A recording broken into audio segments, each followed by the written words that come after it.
bem-vindos a uma nova edição do Caminhos para o Mundo, programa do Brasil de Fato em parceria com a Assembleia Internacional dos Povos, que traz sempre temas atuais sobre a política internacional e a luta dos movimentos populares em todo o mundo. No programa de hoje, vamos discutir o conflito na Ucrânia, suas principais causas e consequências para o mundo.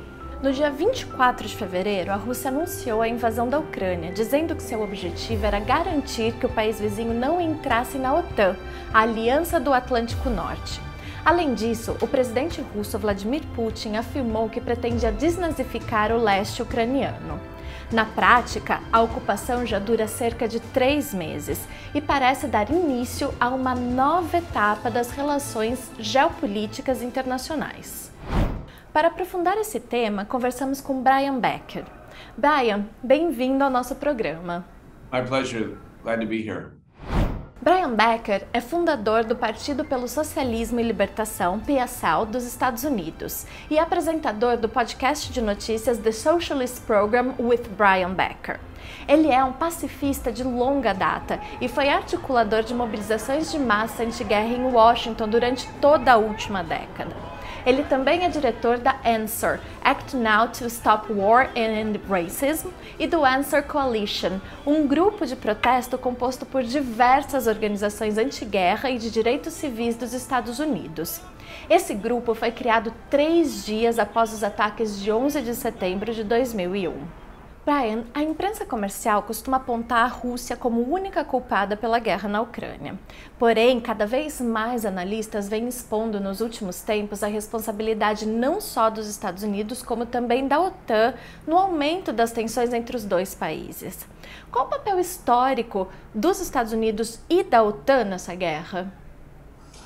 This is the most important question because all of us who care about peace and who want to end the war, which is the most urgent requirement, need to understand how the war began, what caused the war, what the several dimensions of the war are.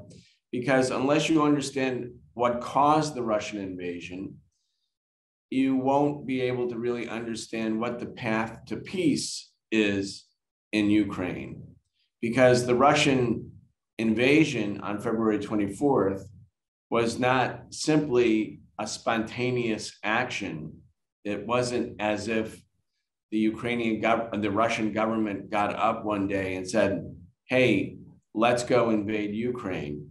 Let's have a major war on our border. No, that's not what happened.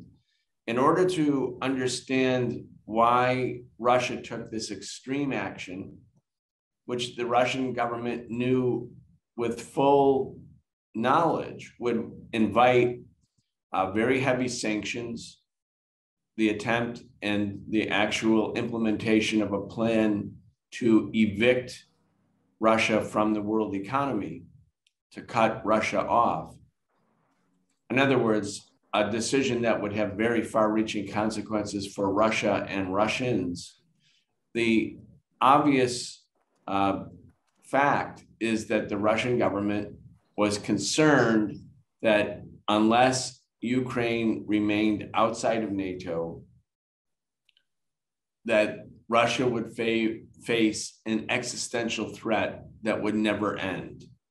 Because for Ukraine to come into NATO means that a country, Ukraine, that shares a 1,200-mile-long border with Russia would be the staging ground for the placement of advanced US conventional and nuclear missiles all along Russia's border.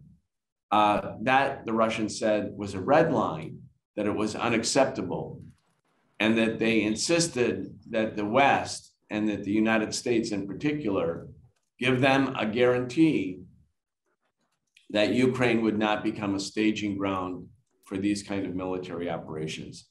That's what neutrality means from the point of view of Russia. This is also in the context of three very important events. One, in February 2014, a coup d'etat took place in Ukraine that overthrew the democratically elected government of Viktor Yanukovych. That was February 22nd, 2014. Armed militias stormed the parliament, dispersed the government, and tried to kill the president, and he fled the country for his life. And when that happened, the US officials, Democrats and Republicans, including members of the Secretary of State of the State Department, Victoria Nuland in particular, said this was a great day for Ukrainian democracy, that this was a wonderful new chapter opening. And the new government immediately announced that it wanted to bring Ukraine into NATO.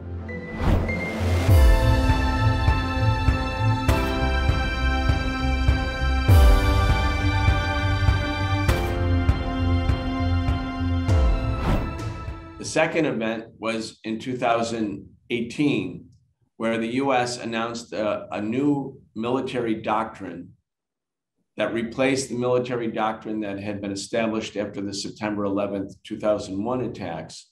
And the new military doctrine said the war on terror, which had been the operational military doctrine for the US, was no longer the existing and operational doctrine. The new doctrine was to prepare America for major power conflict, which only means war with Russia or China.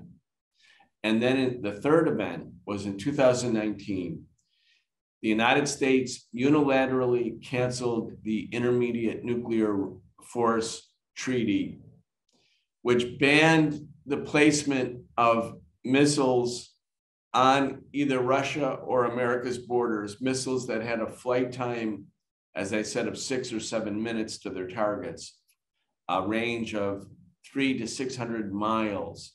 So Russia said in December 2021, just 6 months ago, 5 months ago, we're not going to let this happen. We're not going to become this vulnerable. We really mean it. We're serious. These are red lines. And to show that we're serious, we're amassing 150,000 Russian troops in Russia and in Belarus, surrounding the eastern and northern part of Ukraine, and demanding negotiations with the US, to which the United States said that the Russian demands were, quote, non-starters, meaning the US was not going to negotiate, absolutely not going to negotiate. And during those same months, poured in several billions of dollars more weapons to Ukraine. Após a dissolução da União Soviética em 1991, quais foram as mudanças na política externa dos Estados Unidos e como isso se relaciona com o imperialismo como hoje nós o conhecemos? Well, during the whole period between 1945 and 1991, when the Soviet Union collapses, there was in the world what might be called bipolar power, meaning the United States and the major capitalist countries constituted one camp, one power. And on the other side was the Soviet Union and the socialist camp. Before World War II ended, the Soviet Union was the only socialist government. After World War II, it was the Soviet Union, the People's Republic of China, North Vietnam, North Korea, and then the countries of Eastern and Central Europe, Poland, Bulgaria, Romania, Czechoslovakia, Albania, and East Germany. And those countries were aligned with the Soviet Union. So you had two powers. And so that created a certain equilibrium in the world situation. And the third world basically benefited from this bipolarity, because if the US imposed sanctions or an attempt to isolate a third world country, or say Cuba could turn towards the socialist camp. And instead of being isolated and blockaded and crushed, they could go to the other global power, which was not simply a military power, it was an integrated economic bloc. And then the Soviet Union collapsed and the socialist camp collapsed, and there became an era of unipolar power.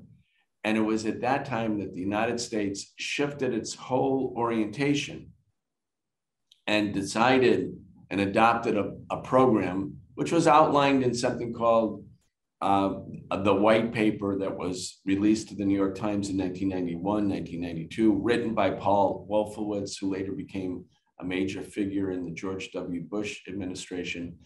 And this new doctrine essentially outlined that the United States would use its unipolar power and its gargantuan capacity, military capacity, to prevent any other rival from ever emerging once again that would be a check on American unipolar power. And so the US began a rampage around the world. It attacked Iraq, and of course the invasion of Afghanistan, the destruction of Libya, the attempted destruction of Syria. All of the anti-colonial, all the governments that owed their existence to the anti-colonial phase after World War II, where oppressed nations were fighting for national liberation and could turn to the socialist camp. Even if they were not socialists, they could get aid and economic assistance and trade and diplomatic support and military support. And so the US decided to destroy all of these post-colonial governments because they could, because there was no power to check them.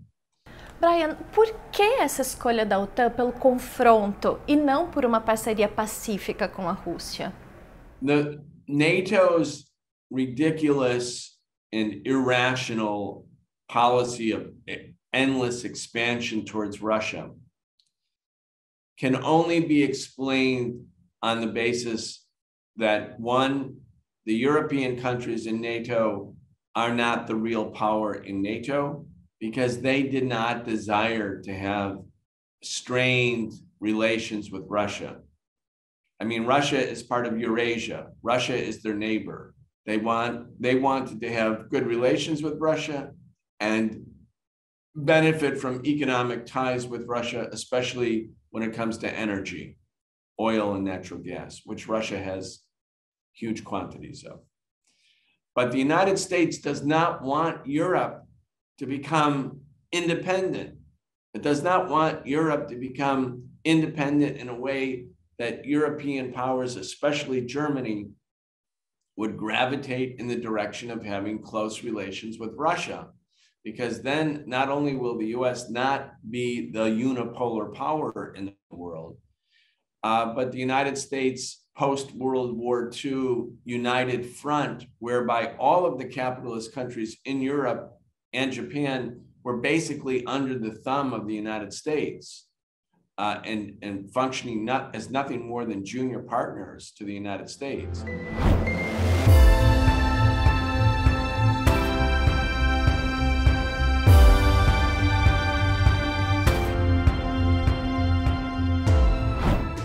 And then Russia finally responds militarily on February 24th, and the US says, look, Russia is the aggressor.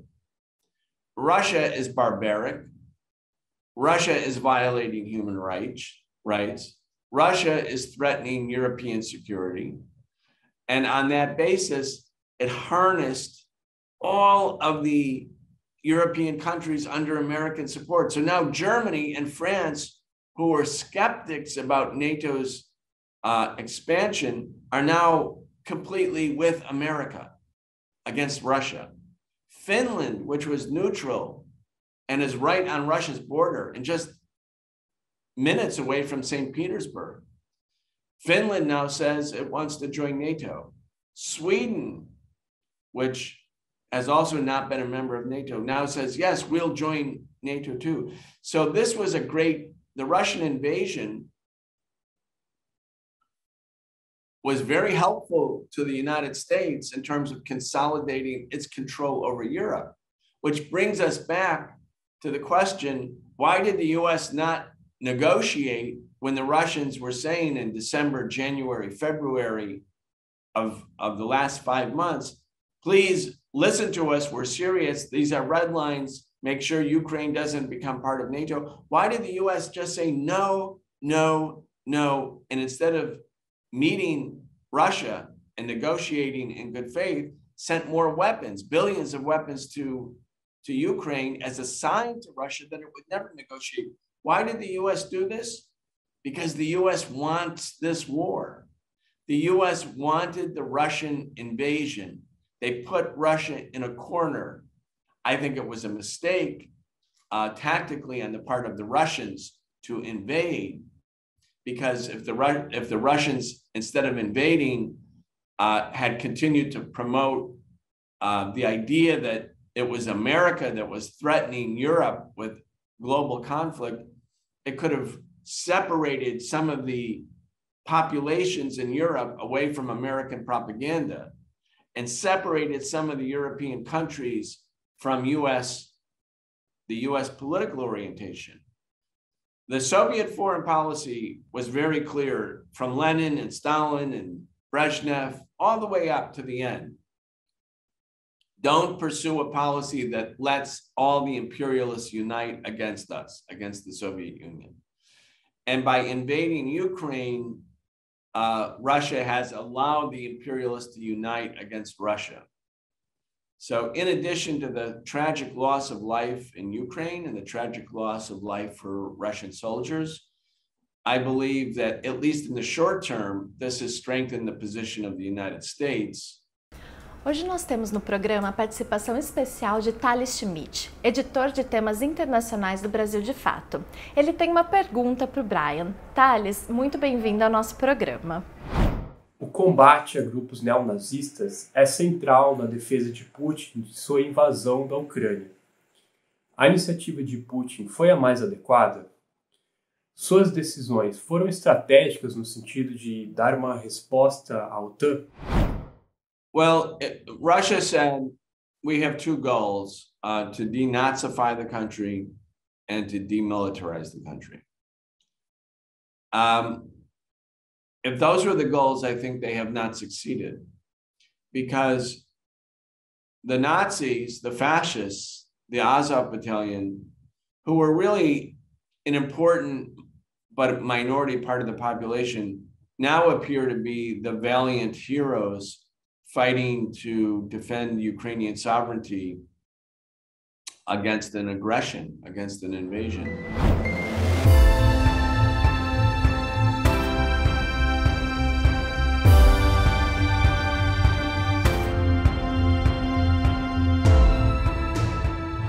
So I think the stature of the fascists in Ukraine has gone up, not down. And whether Ukraine is going to be demilitarized, no. Ukraine is going to be additionally militarized. And if there is eventually, and there will be at some point, an agreement, even if the Russians win and let's say Donbass becomes independent or decides like Crimea did to be part of Russia, the rest of Ukraine is going to be completely under the control of the United States and NATO. And the fascists will look like, as I said, valiant heroes. So the Russian military operation was, I think, it was perplexing. I think the reason the Russians did not simply attack the Donbass, which you could make a greater argument for, because the Russian-speaking population had been so destroyed, or was being killed.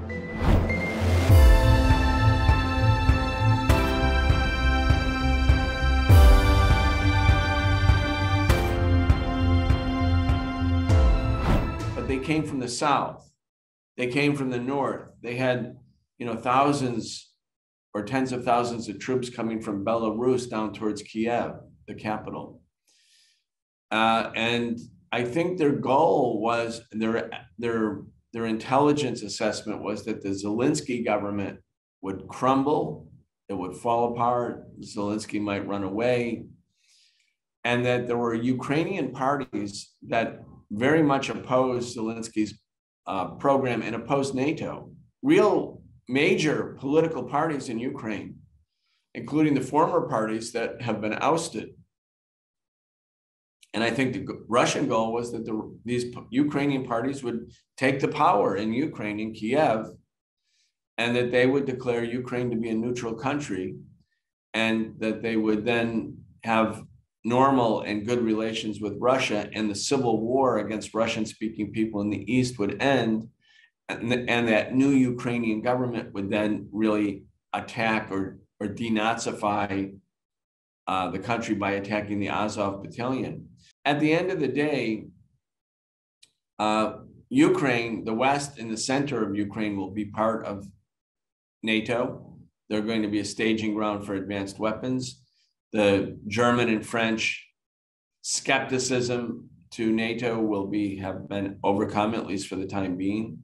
So I think this was, I think that was the military calculation. Ukraine would fall quickly. When it didn't fall, I think the Russians had to reevaluate, reassess, refocus. So I feel politically it's very bad. I mean, I have to be honest. That's my assessment. Of course, we don't know how this will end. War is dynamic. I do believe that in all likelihood, since the Americans want the war and want the war to continue, and the Russians are determined not to lose, I believe the likelihood is that the war will escalate. And I think for people who care about peace around the world, we should be insisting and demanding from our governments that the Americans return to the negotiating table, meet Russia's legitimate security demands, not use Ukraine and Ukrainians as a pawn on somebody else's big geostrategic chessboard, allow Ukrainians to live in peace by bringing a war to an end. And the only path to peace is that path, the path towards negotiations. The other path is leading to escalation. Brian, quais respostas a classe trabalhadora global pode oferecer no sentido de estabelecer a paz mundial? Well, you know, in the Communist Manifesto, Marx and Engels wrote, the workers of the world should unite. And that's always the biggest,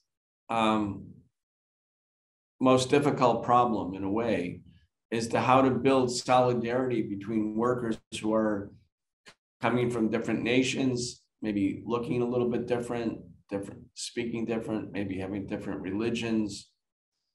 And the elites of these different nations are perfectly happy to have we, the working class, go and kill other workers from other nationalities. And at the end of the day, the elites say, look, we're all in this together. We're all Americans, or we're all French, or we're all Germans. Where the concept of socialism is to break people away from this kind of narrow nationalism and to say, we're not all one people. We might be one society, but our societies are divided into classes between the very rich, between the elites, between the corporations, between the banks. In the United States, that system which demands unipolar power, it's not unipolar power for workers in Kansas City. It's unipolar power for American banks and American-owned multinational corporations.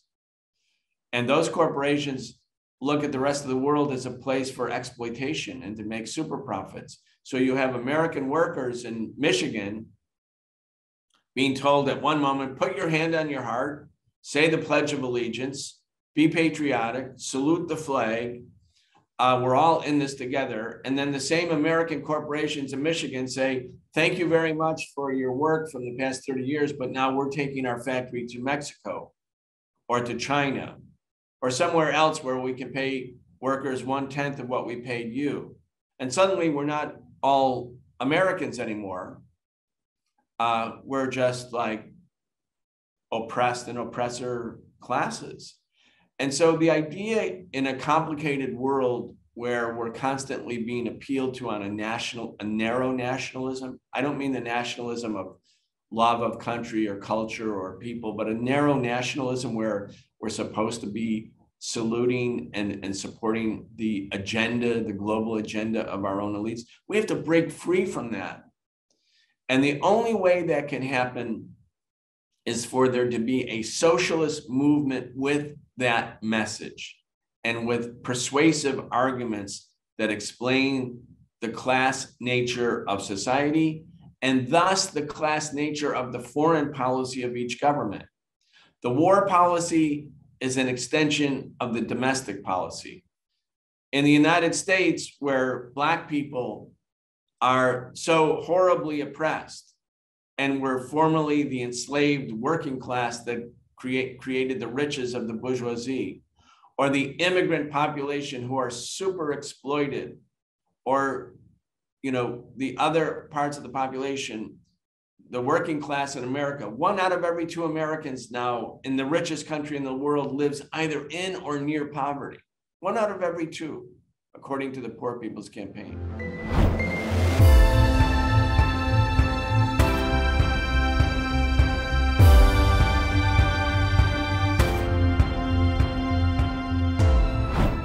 We have to be able, and we are trying and organizing to say the foreign policy of the United States and the war policy of the United States are the policies of the same class of capitalists and bankers, the billionaire class, that's oppressing us here at home. And instead of being wrapped up and won over and drawn into the war hysteria generated by our own oppressors, we have to expose that the war is a rich man's war. The war is a war for expansion and profit and domination against other workers. And I think this is a hard job for the left, but it's the job, because we're moving towards existential crisis. One, climate catastrophe caused by the same ruling class, endless war and growing war and global war, major power conflict. That's a second one. And of course, the way technology is being brought into the workplace with artificial intelligence, workers whose jobs are being replaced by computers, they're told, thank you very much. We don't have any obligation to you. We're going to replace you with a machine. Like, these are existential crises facing society: war, climate change, and of course, the capitalist basis for introducing new technology, which doesn't liberate us from, we want new technology so workers are not beasts of burden. But under capitalism, where all production is designed solely to maximize profit for the owner, the employer class, technology replaces workers who are then considered to be unnecessary. So they face either extreme poverty or imprisonment in the United States. So these are the tasks: to build a conscious movement, not simply an activist movement, but a conscious movement of international solidarity. Brian Becker, muito obrigada pela sua análise. Eu espero poder recebê-lo mais vezes aqui no nosso programa. Thank you so much. Great honor and pleasure to be with you. O Caminhos para o Mundo termina aqui. Para rever este ou outros programas, basta acessar o canal do Brasil de Fato no YouTube e acompanhar a gente na TVT. Um abraço e até a próxima!